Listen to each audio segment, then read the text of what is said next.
Hello everyone, good morning, नमस्कार सभी को। ऑनलाइन क्लासेस में एक बार फिर से आपका स्वागत है। देखिए, अब तक अपनी 5 क्लासें हो चुकी हैं, 5 लेक्चर हो चुके हैं। अपन सेकेंड पेपर पढ़ रहे हैं जिसका नाम है कॉम्प्लेक्स एनालिसिस, सम्मिश्र विश्लेषण। ठीक है, तो उसके अंतर्गत यदि बात करें तो अपन पहले यूनिट पढ़ रहे हैं जिसके अंतर्गत अपना चैप्टर नंबर 3 है जिसका नाम है विश्लेषित फलन, एनालिटिक फंक्शन। विश्लेषित फलन के लिए आपको अवकलनीयता की परिभाषा, उसकी कंडीशन आपको मैंने जितनी भी बताई है वो सब के सब पता होनी चाहिए। ठीक है, पहली बात। इससे पहले वाली क्लास की बात करें, 5वें लेक्चर की हम बात करें तो उसमें अपन ने बहुत ही इंपॉर्टेंट थ्योरम पढ़ी थी, फलन एफ जेड के विश्लेषिक होने का आवश्यक प्रतिबंध। यानी फलन एफ जेड विश्लेषिक होगा तो उसके लिए जो प्रतिबंध होगा वो कौन सा आवश्यक प्रतिबंध होगा, तो वो होगा कॉची-रीमान समीकरण संतुष्ट होने चाहिए। क्या थी कॉची-रीमान समीकरण? Del u by del x is equal to del v by del y. दूसरी समीकरण del u by del y is equal to minus del v by del x. ये दोनों समीकरण संतुष्ट होने चाहिए। ऐसा नहीं कि एक होगी दूसरी नहीं हुई, दोनों समीकरण संतुष्ट होंगे तभी कॉची-रीमान समीकरण संतुष्ट होंगे, तभी फलन एफ जेड है वो विश्लेषिक होगा। इस स्टेटमेंट का हम कहाँ काम में ले सकते हैं इसको? तो देखिए, जहां जहां अपने को फलन एफ जेड को विश्लेषित फलन दिखाना होगा वहां वहां अपन कॉची-रीमान समीकरणों को संतुष्ट करा देंगे। सीखना आपको ये है। यदि आपने कॉची-रीमान समीकरणों को संतुष्ट करा दिया तो जो दिया गया फलन एफ जेड है, एफ जेड यानी यू प्लस एटा भी, तो यू का मान देख लीजिए, बी का देख लीजिए, एक्स के सापेक्ष कर दो, वाई के सापेक्ष कर दो, देख लो दोनों समीकरण बराबर है या नहीं। ठीक है ना बात? तो आपको करना क्या है, कॉची-रीमान समीकरणों को सेटिस्फाई कराना है। ओके, कॉची-रीमान समीकरण यदि सेटिस्फाई हो जाती है तो इसका मतलब फलन एफ जेड है वो विश्लेषिक फलन है, उसका आवश्यक प्रतिबंध है वो। ठीक है, पर्याप्त प्रतिबंध की बात नहीं हो रही अभी, उसको भी देखेंगे, लेकिन पहले अपन ये देख सकते हैं कि कोई भी फलन यदि विश्लेषिक फलन है तो वो कॉची-रीमान समीकरणों को संतुष्ट जरूर करेगा। ठीक है, इतनी बात आपको अपने दिमाग में बैठानी है।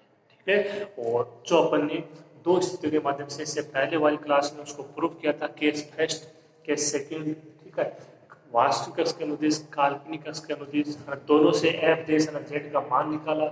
उससे पहले अपन ने एफ डेश जेड का मान लिखा अवकलनीयता की परिभाषा से। ठीक है, उसमें टेलर श्रेणी का भी यूज हुआ, उसमें अपन ने एफ जेड के माध्यम से f z plus del z का मान भी लिखा। ठीक है ना? तो वो सारा प्रोसेस आपको पता होना चाहिए। 2-3 बार उसको लिख लिख के याद करोगे, अच्छे से याद हो जाएगा, कोई भी दिक्कत नहीं है। ठीक है, थोड़ा सा इंटरेस्ट लेके पढ़ना, कुछ भी मुश्किल नहीं होगा। ठीक है ना बात? अब आगे बढ़ते हैं, आज की क्लास शुरू करते हैं इस क्वेश्चन के साथ। पहले आप इसको ठीक से पढ़िए, क्या इसमें दिया गया है। ठीक है, क्या आपसे प्रूफ करवा रहा है, जो दिया गया है उसके माध्यम से प्रूफ है वो कैसे सकता है, जो प्रूफ करवा रहा है उसकी क्या कंडीशन है। ठीक है, हो सके तो थोड़ा सा सोचने की कोशिश कीजिए अपने स्तर पे। ठीक है, आपके सामने देखिए, आप समझ सकते हो फलन एफ जेड उसका मान दिया गया e की पावर जेड, फलन एफ जेड उसका मान कितना दिया गया e की पावर जेड। क्या है, एक सर्वत्र विश्लेषित फलन अपने को दिखाना है, ये फलन है वो सर्वत्र विश्लेषित फलन है। तो विश्लेषित फलन की परिभाषा सुपरिभाषित होना चाहिए, अनंत अनंत तो नहीं होगा। ठीक है, अवकलनीय होना चाहिए।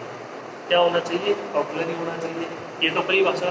फिर यदि वो फलन उस पे फलन पे कॉची-रीमान समीकरण सेटिस्फाई हो जाती है, उस पे कॉची-रीमान समीकरण वो सेटिस्फाई हो जाती है तो वो फलन कैसा फलन हो जाएगा?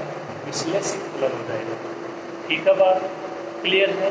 ओके, एवं इसका अवकलन भी ज्ञात कीजिए। तो इसका अवकलन करोगे एफ जेड, तो आप सिंपल रूप में तो जानते हो कि e की पावर जेड के सापेक्ष e की पावर जेड ही होगा, लेकिन अपने को यहाँ पे जो अपने पास मैटर है, चाहे वो अवकलनीयता की बात कर लो, विश्लेषक की बात कर लो, उसके आवश्यक प्रतिबंध की बात कर लो, उसकी सहायता से अपने को दिखाना है कि e की पावर जेड का अवकलन है वो e की पावर जेड ही होगा। डायरेक्ट नहीं लिखोगे कि हमें पता है e की पावर जेड का e की पावर जेड होता है, ऐसे नहीं चलेगा।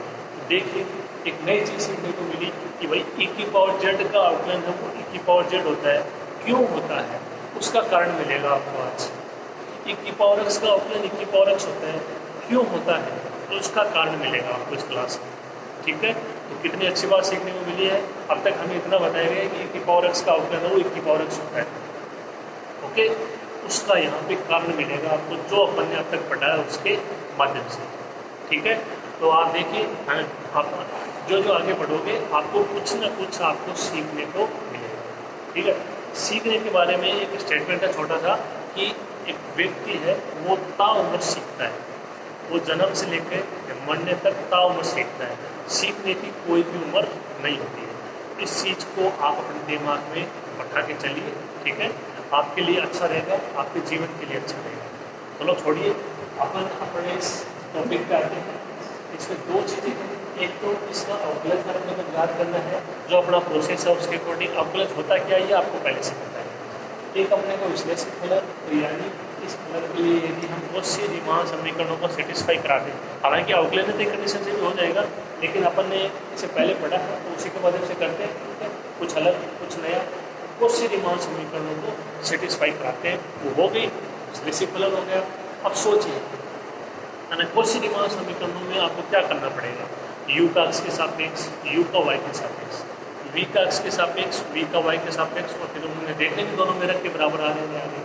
तो सबसे पहले अपने को u और v के मान चाहिए, सोचना पड़ेगा। देखो u और v का मान चाहिए, और यदि वो मान आ जाता है तो u और v का मान x और y के पदों में होगा, तो u का x के सापेक्ष भी हो जाएगा, u का y के सापेक्ष भी हो जाएगा, v का x के सापेक्ष हो जाएगा, v का y के सापेक्ष हो जाएगा।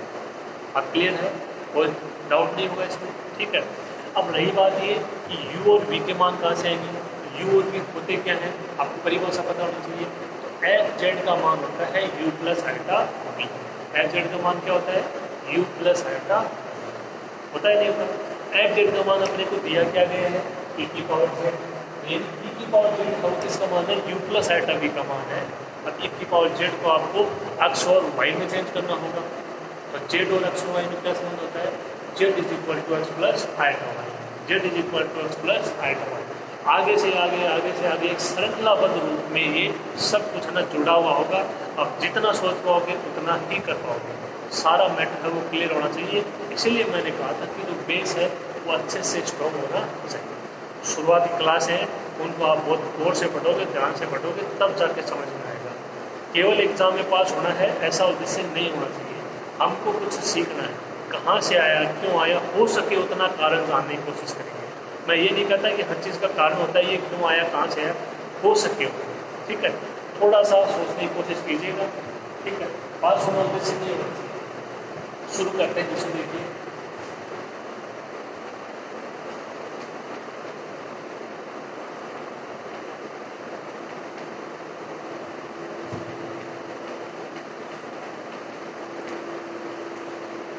ये दिया गया है फलन एफ जेड का मान e की पावर जेड, फलन एफ जेड का मान e की पावर जेड।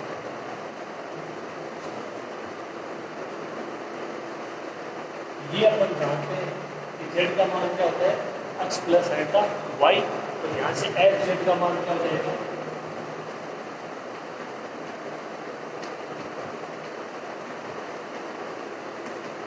e की power x plus iota y हो जाएगा। अलग अलग कीजिए तो देखो,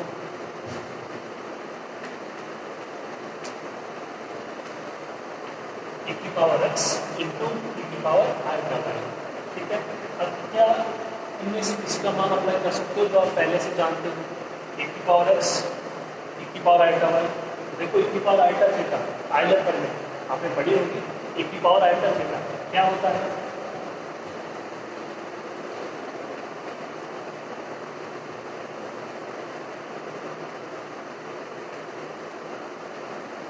और आइटा थीटा होता है cos theta plus iota sine theta. ये आपने पढ़ा होगा, यहाँ पे मान लो माइनस होता है, e की पावर माइनस आइटा थीटा, तो ये हो जाता है cos theta minus iota sine theta.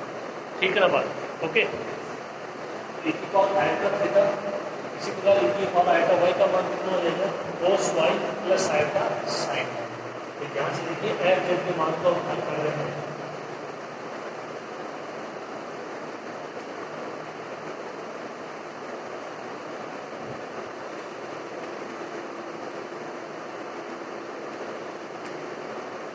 F z का मान e की पावर x, e की पावर आइटा वाई का मान कितना हो जाएगा, cos y plus iota sin y. ठीक है,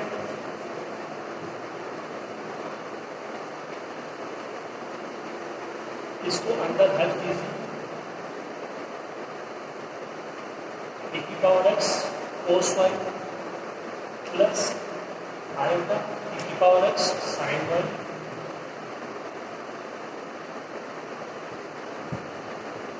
ये समीकरण एफ जेड का मान e की power x cos y plus आएगा e की पावर x sin y। वास्तविक भाग का हो जाएगा e की पावर x cos y, काल्पनिक भाग e की पावर x sin। ठीक है, ये देख लीजिए प्रोसेस अच्छे से। अपने को ध्यान दें, मान याद करने हैं u और v के। मान किसके याद करने हैं? u और v के। तो ये हमने शुरू में देखा है। ठीक है, इसकी परिभाषा से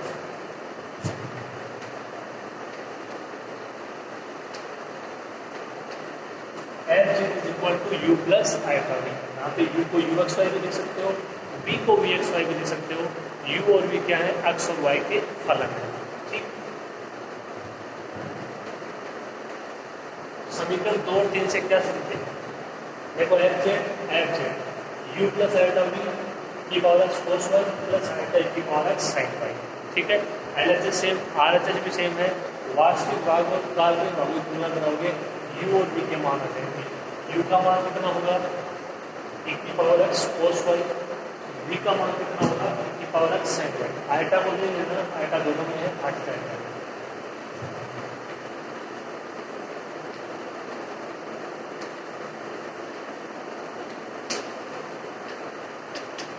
समीकरण 2 में समीकरण 3 से u का मान कितना हो जाएगा? e की पावर x cos y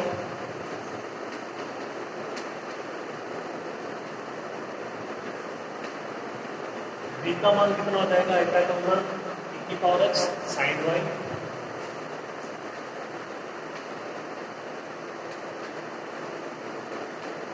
समीकरण 4 और 5। अब आप इसको आसानी से कर सकते हो। u का x के सापेक्ष, u का y के सापेक्ष, v का x के सापेक्ष, v का y के सापेक्ष। बहुत से रीमान समीकरण आपको पता होने चाहिए, उनमें मान अप्लाई कीजिए, देख लीजिए मान समान आते हैं या नहीं। ठीक है, देखिए ये प्रोसेस था। अपने को एफ जेड का मान दिया गया था e की पावर जेड। मान ज्ञात करना है u और v का, तो अपने को ये पता होना चाहिए कि एफ जेड का मान होता क्या है? u plus iota v। यानी जो मान दिया गया है अपने को उसको u प्लस आइटा v के रूप में लेके आना होगा। वास्तविक भाग और काल्पनिक भाग के रूप में लेके आना होगा। वास्तविक भाग है वो u का मान हो जाएगा, काल्पनिक भाग है वो v का मान हो जाएगा। तो ये एग्जाम्पल है जिसके माध्यम से आप समझ सकते हो e की पावर जेड। आप जानते हो जेड का मान x प्लस आइटा वाई, ये अप्लाई कर दिया, अलग अलग कर दिया, ये आइलर अपने यूज होगी। पहले का भी देखो अपन को जो ज्ञान होता है, पूर्व ज्ञान जिसको बोलते हैं, वो भी इम्पोर्टेंट है, उसके बगैर कुछ भी नहीं है। ये यूज हो गया cos y plus iota sin y, अंदर मल्टीप्लाई कर दिया, वास्तविक भाग आ गया, काल्पनिक भाग आ गया, तुलना कर दी u और v के। ठीक है, आसान सा प्रोसेस है, मेरे हिसाब से इसमें कोई दिक्कत नहीं थी अगर ठीक से आपने शुरू से इसको पढ़ा है। ओके, अब बारी बारी से मान याद करते हैं। देखिए del u by del x, del u by del y, del v by del x, del v by del y. वो सी रीमान समीकरण है, ध्यान सुनिए, अच्छे से याद होनी चाहिए, अच्छे से क्लियर होनी चाहिए, प्लस माइनस की कोई भी मिस्टेक नहीं होनी चाहिए। इतना मुश्किल नहीं है, एक दो बार लिखोगे तो तरीका बताया था। ठीक है, एक्स का सापेक्ष वाई, एक्स हट गया वाई, तो एक का वाई हो गया, दूसरा का एक्स का सापेक्ष। अभी फिर देख लें एक बार, ठीक है, वो देख लेंगे, इससे पहले भी आपको बता चुके हैं, लेकिन आप इतना याद रखिए कि कौन से रीमान समीकरण है वो आपके अच्छे से याद होने चाहिए, उनमें कोई भी डाउट नहीं होना चाहिए। ओके, तो इस क्वेश्चन को आप शुरू कीजिए, ठीक से समझिए। पहले तो प्रूफ करना है वो आएगा कैसे, उसके लिए अपने को क्या करना है, उसके लिए कौन सी कंडीशन अपन काम में ले सकते हैं। तो बेस है वो स्ट्रॉन्ग होना जरूरी है। ठीक है, लिख लीजिए आप समीकरण 5 तक इसको।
देखिए ये अपने पास समीकरण 4 और 5 के माध्यम से u और v के मान है। u का मान है e की power x cos y, v का मान है e की power x sin y।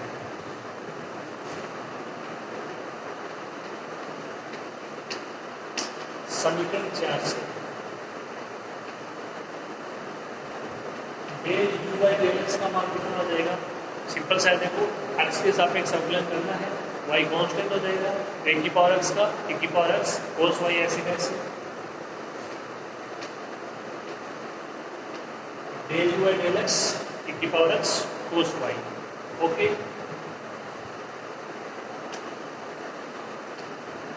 Del u by del y आपकी बात करना है y के सापेक्ष e की power x constant, cos y का सिंपल सा आप जानते हो minus sin y minus e की पावर x sin y हो जाएगा।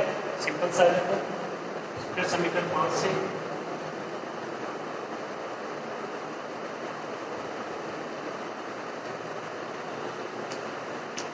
समीकरण 5 से कितना आ जाएगा?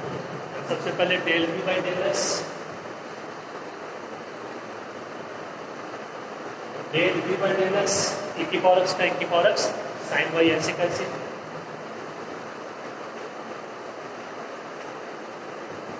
और last del v by del y इसका y के सापेक्ष करेंगे e की पावर ऐसे कैसे, और sin y का cos y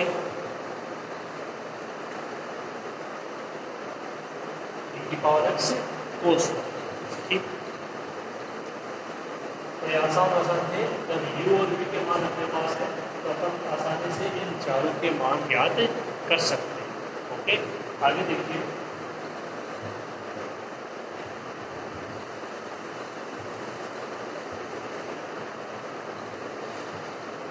अब इसमें देख लीजिए कौन कौन सा मान बराबर है। Del u by del x है तो e की power x cos y, e की power x cos y same मान देख लीजिए, e की power x cos y, e की power x cos y। Del u by del x का मान है del v by del y। Del u by del x का मान है वो किसके बराबर है? Del v by del y के बराबर। ठीक है,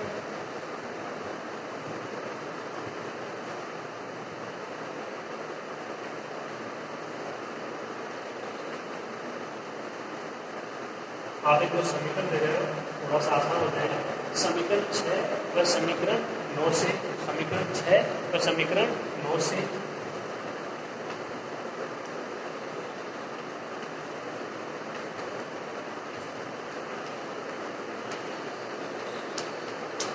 समीकरण 6 प्लस समीकरण 9 से देखिए कितना मान हो जाएगा?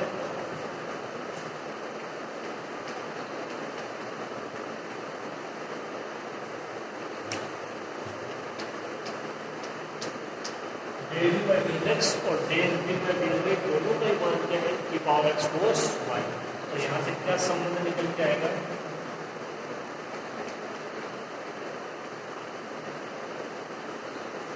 Del v by del x is equal to del v by del y। पहला जो अपनी कोशी रीमान समीकरण है उसका जो पहला भाग है वो ये आप देख सकते हो, u का किसके सापेक्ष, तो जो रह गया v उसका किसके सापेक्ष हो जाएगा? y के सापेक्ष। सिंपल सी बात है, देखो। ठीक है, फिर देखो समीकरण 7 और समीकरण 9 से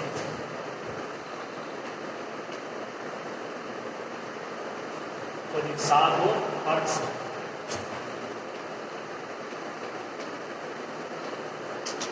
देखो थोड़ा सा अंतर है। ये e की पावर x sin y है और ये माइनस e की पावर x sin y है। एक में प्लस है एक में माइनस है, तो आप इसको देखो कैसे लिख सकते हो? ये del v by del x का मान है और ये del v by del y का मान है। क्या देखो इसको अपन ऐसे लिख सकते हैं, del v by del y का मान कितना है? माइनस e की पावर x sin y, इसको लिख लिया, और e की पावर x sin y का मान क्या है? Del v by del x, तो माइनस को एक बार छोड़ दो, del v by del x। Del u by del y का मान कितना है? माइनस e की पावर x sin y, और e की पावर x sin y का मान del v by del x। तो अगर इसको हटा दें माइनस को, ये किसका मान है? Del v by del x। तो संबंध निकल के आया वो क्या आया? Del u by del y is equal to minus del v by del x. ये आपका दूसरा भाग कोशी रीमान समीकरण का। ये क्या है? दूसरा भाग कोशी रीमान समीकरण। तो आप देख सकते हो कि दोनों कोशी रीमान समीकरण है, या जो आप ऐसे बोलते हो कोशी रीमान समीकरण वो क्या है? संतुष्ट है, सेटिस्फाई है। तो फलन है जेड जिसका मान है की पावर जेड, वो क्या होगा? एक विश्लेषिक फलन। ठीक है, आप उसको लिख लीजिए। एक भाग हो चुका है, अपने को केवल इसका अवकलन और ज्ञात करना। ठीक है, मेरे साथ देखिए समझ में आ गया होगा, कोई मुश्किल काम नहीं है। यू का एक्स के सापेक्ष, वाई के सापेक्ष, वी का एक्स के सापेक्ष, वी का वाई के सापेक्ष मान है उनको देख लीजिए कौन सा मान बराबर है, और कौन सा मान बराबर करने के साथ में माइनस का गुणांक है, उन मानों का आपको देखना है। तरीका आपके सामने है। इस तरीके से अपने को पता लगाना है कि दिए गए फलन तो फलन होगा वो एफ जेड के रूप में होगा, उसका जो भी मान है उसके लिए तो यू और वी के मान आते हैं वो कोशी रीमान समीकरणों को संतुष्ट करते हैं या नहीं करते हैं। यदि करते हैं तो फलन कैसा फलन? विश्लेषिक फलन। फलन कैसा फलन? विश्लेषिक फलन। ये चीज़ें हैं आपके अच्छे से क्लियर हो जानी चाहिए। ठीक है, यहाँ पे नोट कर लीजिए, फिर जो बाकी का रह गया है उसको भी पूरा करवा देते हैं।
यू तथा वी कोशी रीमान समीकरणों को संतुष्ट करते हैं, इसलिए फलन एफ जेड क्या हो जाएगा? एक विश्लेषित फलन।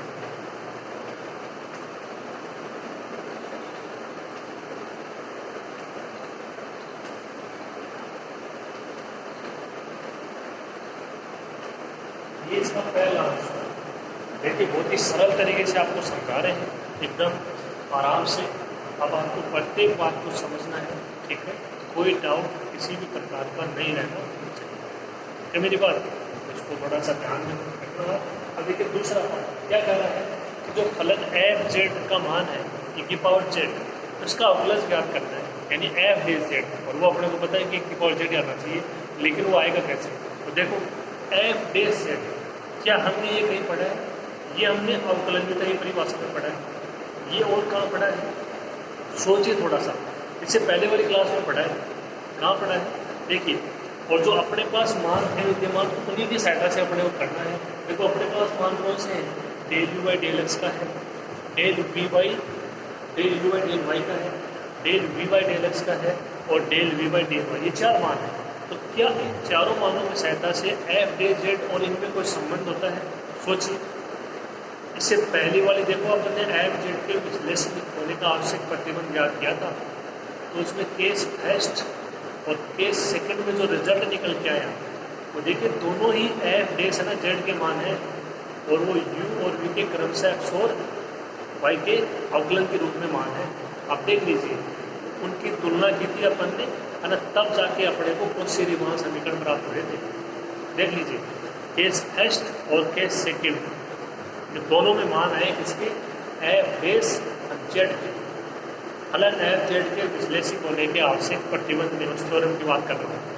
ठीक है, लेकिन सोचना पड़ेगा कि कहाँ पे अप्लाई कर सकते हैं, कौन से मान अपने पास है, ये मान और जो अपने को ज्ञात करना है क्या उसमें कोई संबंध है, ताकि वो मान अप्लाई कर दें तो अपने को मान मिल जाए कि पावर जेड, यानी जो फलन एफ जेड का मान दिया गया कि पावर जेड, उसका अवकलन अपने को ज्ञात हो जाएगी।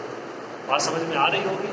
ठीक है, तो आप उन मानों को देख लीजिए एक बार, याद नहीं होंगे आपके, अगर याद हो तो अच्छी बात है, लेकिन याद नहीं है तो केस फर्स्ट और केस सेकंड से दोनों मान देख लीजिए एफ बेस जेड। अपन दोनों से मान ज्ञात करके यहाँ पे देख लेते हैं कि ई की पावर जेड का अवकलन है वो ई की पावर जेड होता है या नहीं होता। एक से नहीं, दोनों से अपन बारी बारी से देखेंगे। ठीक है, तो इसका दूसरा पार्ट देखिए आप,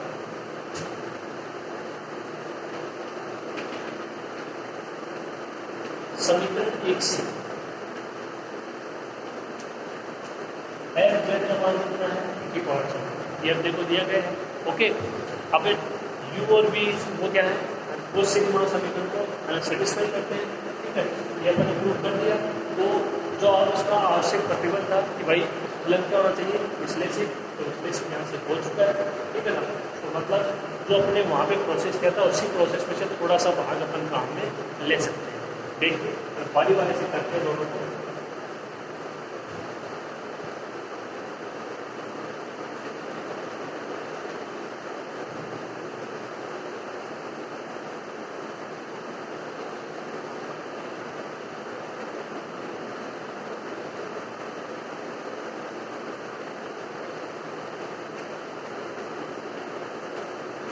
एफ जेड के विश्लेषित होने के अंतर्गत, एफ जेड के विश्लेषित होने के अंतर्गत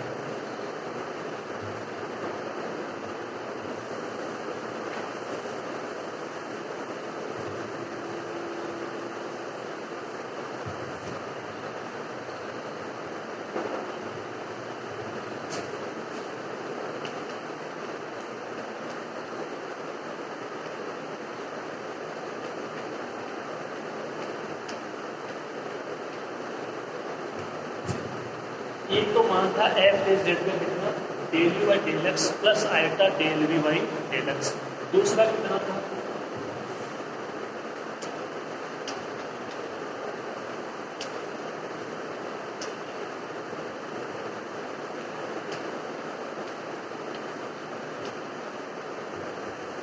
देख लीजिए del v by del y minus iota del u by del y. इन्हीं की तुलना की थी, तो देखो वास्तविक भाग del u by del x is equal to del v by del y. ठीक है, तो कौशी रीमान समीकरण उसका पहला भाग। दूसरा आयटा का गुणा del v by del x is equal to minus del v by del y, तो del v by del y का मान minus del v by del x.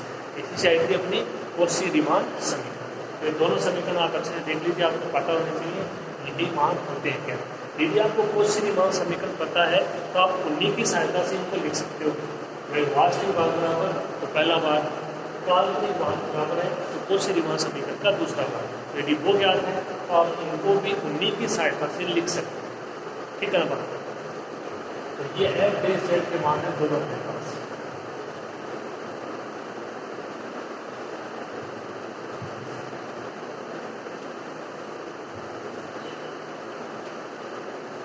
ये समीकरण फर्स्ट, समीकरण सेकंड, दोनों से देखते हैं बारी बारी से। और ये सब मान अपने पास है, ये सब मान अपने पास है। ठीक है ना बात। तो del v by del x और del v by del x, इनके दोनों के मान अपने को चाहिए, इसमें अप्लाई कर देते हैं, हल कर लेते हैं। ओके, ध्यान से देखिए जो मान प्राप्त होगा किसका होगा, एफ डेल जेड अवकलन, इसका अवकलन, और अपने को क्या करना है, इसका अवकलन से ज्ञात करना है ई की पावर जेड। तो जो ये मान आए हैं इनको अप्लाई करते हैं, सॉरी इनको हल करते हैं, तो देखते हैं एफ डेल जेड का मान जो इसका अवकलन होता है वो आना चाहिए, आता है या नहीं आता। ठीक है, देखो तो del v by del x की बात करें तो जो अपना यूथ मस्ट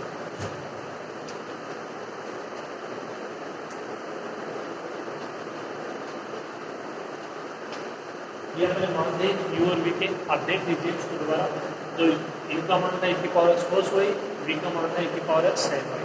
तो d u by d x की पावर एक्स ये कोस वाई रहेगा।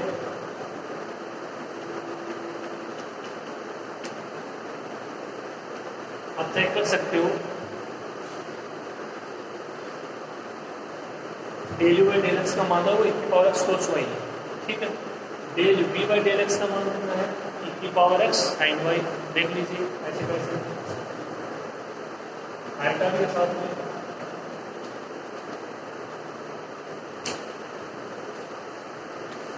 इसको कितनी जरूरत नहीं है, लिखा हुआ आपका पहले से ही, केवल इसमें मान अप्लाई करने और ये दोनों बार मान आपके पास विद्यमान है, चेक करने भी मैंने लिख दिया e की power x cos y plus iota, इसका मान भी e की पावर एक्स साइन वाई। यहाँ से देखिए कुछ कॉमन आ रहा है, e की पावर एक्स कॉमन आ जाएगा,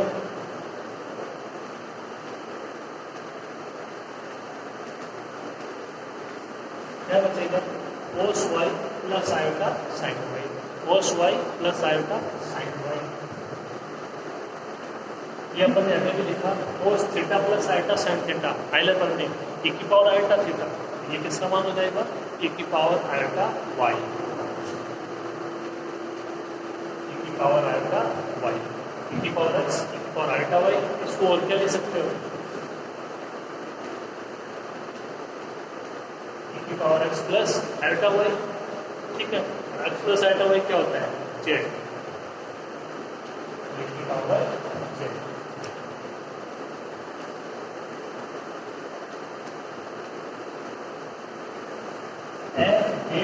जेड का मान इसी को हम किया कितना आया e की पावर जेड, इसके अकॉर्डिंग ये है जेड का मान था। और अगर सिंपल रूप में आप अपने जो अब तक पढ़ा है कि भाई e की पावर एक्स का अवकलन e की पावर एक्स, उसके अकॉर्डिंग देख लीजिए ये इसका कारण है कि e की पावर एक्स का अवकलन e की पावर एक्स क्यों होता है, e की पावर जेड का अवकलन है वो e की पावर जेड क्यों होता है, ठीक है। ये कहाँ से आएगा, ये अवकलनीयता की परिभाषा से आएगा, क्योंकि देखो आवश्यक ये जो कंडीशन आई है कहाँ से आई है, ये अवकलनीयता की परिभाषा से तो आई है, ठीक है। अवकलन हो रहा है तो अवकलनीयता की परिभाषा यूज करो, ठीक है। बीच में टेलर श्रेणी का यूज होगा, एफ जेड की सहायता से f z plus del z का मान भी अप्लाई करना होगा, इसे पहली वाली क्लास में अपन ने बहुत अच्छे से देखा है, ठीक है। तो अब इसमें कोई डाउट नहीं होना चाहिए, आपको कोई भी पूछ ले कि भाई e की पावर एक्स का जो अवकलन है वो e की पावर एक्स क्यों होता है, ठीक है। तो आप उसी रूप में बता सकते हो उसको, ये आपके सामने कारण है कि भाई e की पावर जेड का जेड के साथ में e की पावर जेड इस प्रकार होता है, जहाँ पे जो आपका जेड है वो एक्स और वाई का फलन है, ठीक है ना। तो ये कारण आप किसी को भी बता सकते हो, रटने की जरूरत नहीं है, हमें तो बताया गया है e की पावर एक्स का e की पावर एक्स ही होता है, ओके। समीकरण फर्स्ट है उसकी सहायता से अपन ने एक प्रूव कर दिया कि एफ बेस जेड का मान है e की पावर जेड है।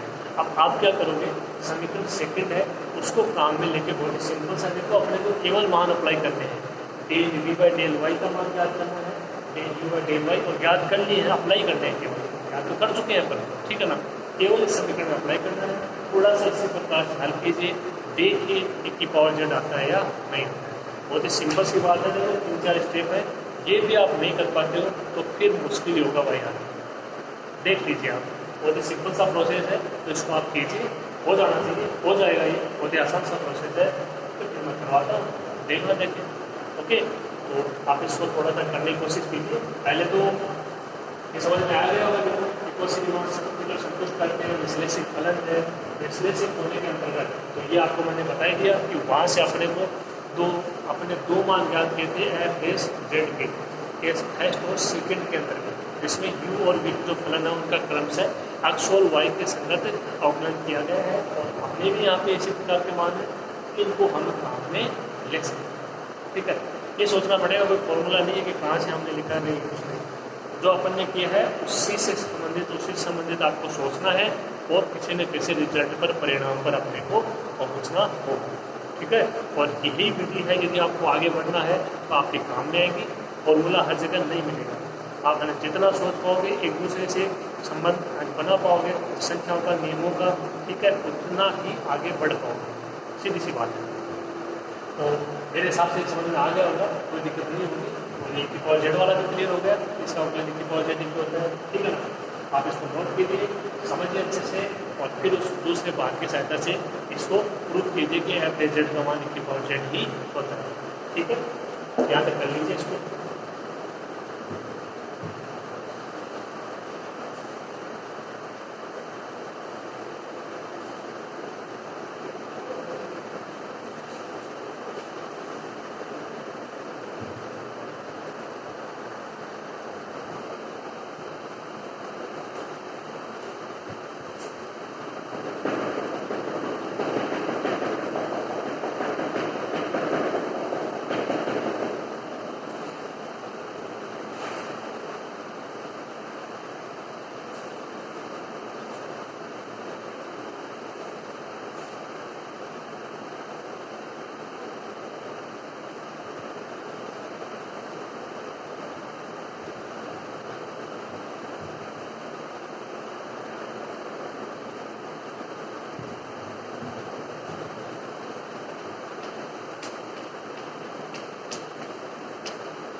हम उम्मीद करते हैं कि आपने जो सेकेंड इक्वेशन है उसकी सहायता से एफ डेज जेड का मान e की पावर जेड दिखा दिया हो, ठीक है।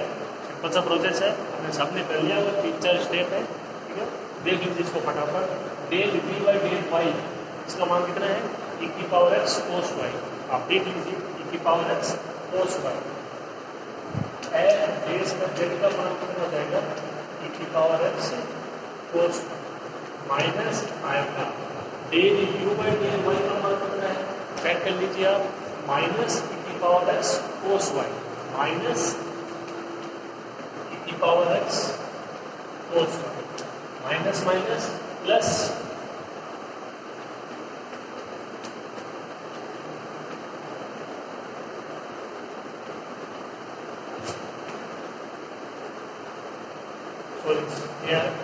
Del u by del y का मान माइनस e की पावर एक्स कोस का साइन होगा ना, साइन होगा,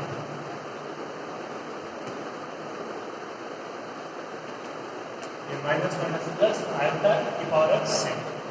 अब तो सेम टू सेम है, आगे हो जाएगा e की पावर एक्स कॉमन कोस y plus iota sign Y. इसको क्या लिखोगे e की पावर आएगा वाई, तो एक तरीके से डिवीजन हो रहा है, ये आइलर पढ़ने से e की power iota theta cos theta plus iota sine theta. इसको क्या लिख सकते हो e की power x plus iota y और e की पावर जेड।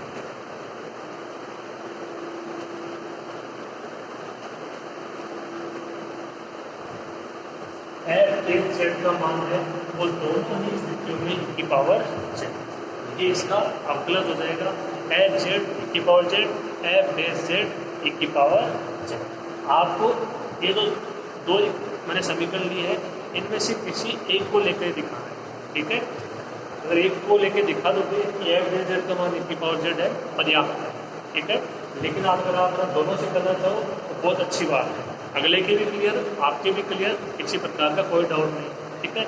लेकिन फिर भी कहो कि नहीं एक करने तो काम चल जाएगा, क्या काम चल जाएगा, ठीक है, एक से काम चल जाएगा, लेकिन दोनों अगर आप करके आते हो तो बहुत अच्छी बात है, ओके। तो ये इसका अवकलन,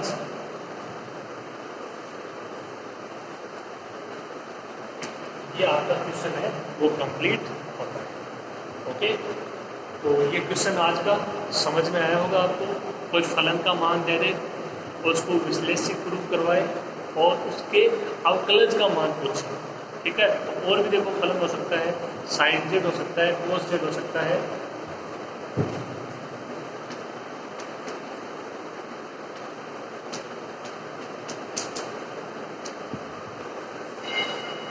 एक सिंपल सा काम है जो आपको करना है, ठीक है। एफ जेड का मान है साइन जेड, एफ जेड का मान है कोस जेड, आपको पता है इसका अवकलन कोस जेड, इसका अवकलन साइन जेड, ठीक है ना बात।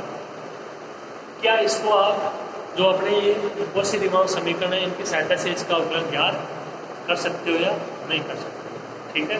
तो कोशिश करना f z sine z f z cos z, ठीक है। इसी प्रोसेस की सहायता से इसका अवकलन आपको ज्ञात करना है, ठीक है।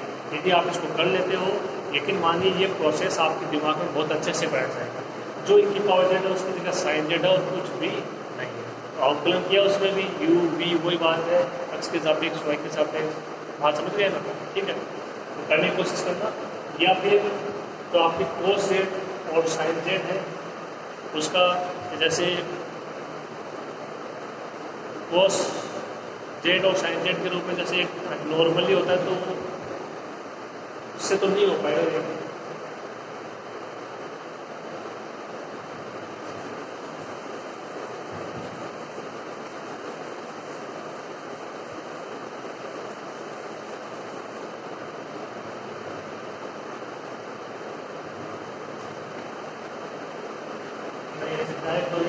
तो आप उसी तरीके से करने की कोशिश करोगे जैसे ये अपने किया है कि जेड की जगह एक्स प्लस आया था वाई, उसी तरीके से थोड़ा सा करने की कोशिश करो। अगर ये हो जाए तो ठीक है, तो कम से कम ये क्वेश्चन तो आपके अच्छे से क्लियर होना ही चाहिए।